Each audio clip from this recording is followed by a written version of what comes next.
कल्पना करा, सकाळची ऑफिसची वेळ आणि तुम्ही घाईघाईने निघालात आणि अचानक समोर रेल्वे फाटक बंद.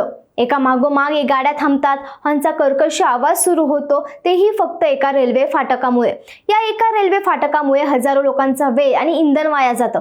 मात्र आता पुणेकरांची या त्रासातून कायमची सुटका होणार आहे, कारण पुणे महापालिका आणि महारेल मिळून पुण्यातील तब्बल 9 महत्त्वाच्या ठिकाणी रेल्वे उड्डाणपूल, भुयारी मार्ग आणि पादचारी पूल उभारणार आहेत. म्हणजे सोप्या भाषेत सांगायचं झालं तर पुण्यातील ही 9 रेल्वे फाटके आता कायमची हद्दपार होणार आहेत. हे 9 मार्ग नेमके कुठे होणार आहेत, त्यासाठी संपूर्ण आराखडा काय आहे आणि हा प्रकल्प कसा राबवला जाणार, या सगळ्या प्रश्नांची उत्तर आजच्या या व्हिडिओच्या माध्यमातून पाहणार आहोत.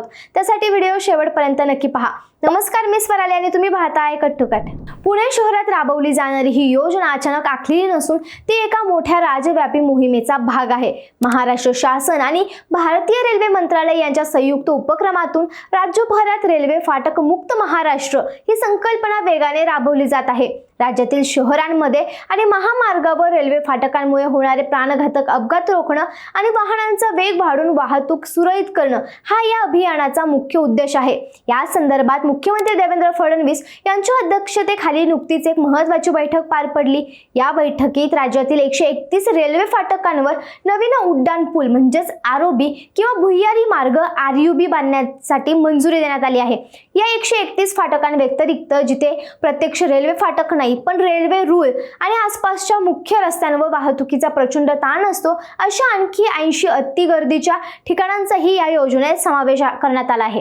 राज्य सरकारने निवडलेल्या या 80 अतिरिक्त ठिकाणांपैकी सुरुवातीला केवळ 4 ठिकाणे पुणे शहरासाठी होती.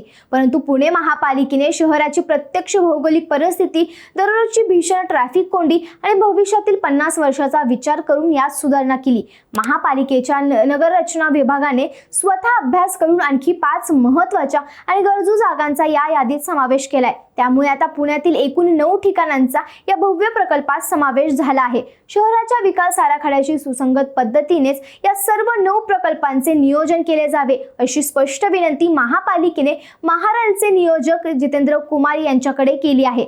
महापालिकेने आपली अंतिम प्राधान्य यादी सुपूर्द केली असून या जागांचे प्राथमिक सर्वेक्षण, वाहतूक अभ्यासक, तांत्रिक व्यवहार्यता अहवाल तसेच प्राथमिक नकाशे आणि खर्चाचा अंदाज तयार करण्याचे काम तातडीने सुरू करण्याचे निर्देश देखील दिले आहेत. एवढ्या मोठ्या प्रमाणावर शहरात एकाच वेळी 9 प्रकल्प उभे राहत असताना या कोट्यवधी रुपयांची निधीची सोय कशी होणार हा प्रश्न तुम्हालाही पडला असेल. मात्र या प्रकल्पाचे सर्वात मोठं वैशिष्ट्य म्हणजे यामुळे पुणे महापालिकेच्या तिजोरीवर कोणताही आर्थिक भार पडणार नाही. या 9च्या 9 प्रकल्पांसाठी लागणारा संपूर्ण निधी उभारण्याची प्रमुख जबाबदारी ही महाराष्ट्र रेल्वे पायाभूत सुविधा विकास महामंडळावर म्हणजेच महारेलवर असणार आहे. महारेल ही संस्था हुडको किंवा इतर नामांकित राष्ट्रीय व आंतरराष्ट्रीय वित्तीय संस्थांकडून या कामासाठी लागणारा निधी, कर्ज व भांडवल स्वरूपात उपलब्ध करून देणार आहे. निधीची मुख्य जबाबदारी MRIDC कडे असल्यामुळे महापालिकेच्या पैशांची कसलीही चणचण भासणार नाही आणि सर्व तांत्रिक मंजुरानंतर प्रत्यक्ष कामाला वेगाने सुरुवात होईल. प्रशासकीय नियोजन आणि निधीची सोय तर झाली, पण सर्वसामान्यांच्या दृष्टीने हे 9 मार्ग नेमके कुठे असणार आहेत, तर महापालिकेने तयार केलेल्या प्रस्तावानुसार वाहनांची संख्या, रस्त्याची रुंदी आणि त्या परिसराचे स्वरूप पाहून या 9 प्रकल्पांची 3 वेगवेगळ्या प्रकारात वर्गवारी करण्यात आली आहे. यात पहिल्या टप्प्यात जड वाहनांची जास्त रहदारी असलेला गोडबोले वस्ती ते विलास वामन घुले रस्ता, त्यानंतर सय्यद नगर ते सासने नगर मार्ग, उद्योग नगर ते गणपती चौक परिसर आणि पुणे दौंड रेल्वे मार्गावरील गेट क्रमांक 2 अशा 4 ठिकाणी भव्य रेल्वे उड्डाण पूल म्हणजेच आरओबी उभारले जातील. तर दुसऱ्या टप्प्यात जिथे जमिनीवर मोठा उड्डाण पूल बांधणं अशक्य आहे अशा रेंज हिल्स येथील शासकीय कुक्कुटपालन केंद्राजवळ, रेंज हिल्स खडकी पोलीस स्थानकाजवळ आणि काळे बोराटे नगर या परिसरामध्ये 4 आधुनिक रेल्वे भुयारी मार्ग म्हणजेच आरयूबी तयार केले जातील. ज्यातील काळे बोराटे नगरचा भुयारी मार्ग खास पादचारी आणि दुचाकी स्वारांसाठी डिझाईन केला जाईल. याशिवाय पंचशील नगर ते मीरा नगर दरम्यान नागरिक, ज्येष्ठ नागरिक आणि शालेय विद्यार्थ्यांना सुरक्षितपणे रस्ता ओलांडता यावा यासाठी एक स्वतंत्र पादचारी पूल उभारला जाणार आहे. या सर्व प्रकल्पांचे नकाशे आणि आखणी जितकी भव्य आहे तितकाच त्याचा थेट सकारात्मक परिणाम हा रोज प्रवास करणाऱ्या सर्वसामान्य माणसांच्या आयुष्यावर होणार आहे. सर्वात पहिला फायदा म्हणजे वेळ आणि पैशाची बचत.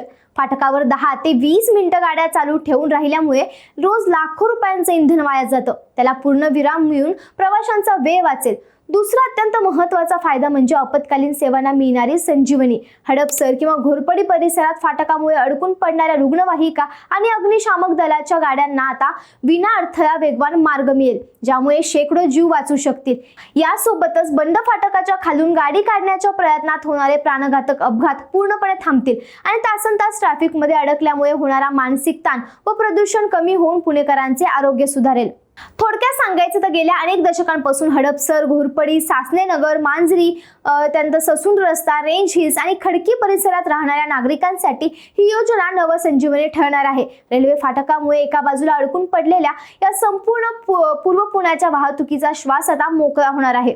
हे उड्डाण पूल आणि भुयारी मार्ग पूर्ण झाल्यानंतर या भागातील वाहतूक गतिमान होईल, इंधनाची बचत होईल आणि पूर्व पुण्याचा चेहरा मोहरा बदलून स्थानिक व्यवसाय आणि जीवनमानाचा दर्जा उंचावेल. एकेकाळी पुण्याच्या वाहतुकीतील सर्वात मोठा अडथळा ठरलेली ही रेल्वे फाटक आता इथे जमा होण्याच्या मार्गावर आहेत. हे 9 प्रकल्प वेळेत पूर्ण झाले तर पूर्व पुण्यातील लाखो नागरिकांचा रोजचा प्रवास अधिक वेगवान, सुरक्षित आणि चांगल्या पद्धतीने होईल. आता पाहायचं एवढंच की या महत्त्वाकांक्षी योजनेची प्रत्यक्ष अंमलबजावणी किती वेगाने होते. तुम्हाला काय वाटतं? पुण्याप्रमाणेच राज्यातील इतर शहरातील रेल्वे फाटकांवरही अशाच प्रकारचे उड्डाण पूल आणि भुयारी मार्ग उभारले गेले पाहिजेत का? तुमचं मत कमेंट्समध्ये नक्की सांगा आणि अशाच माहितीपूर्ण व्हिडिओसाठी कट्टू कटला सबस्क्राईब करायला विसरू नका.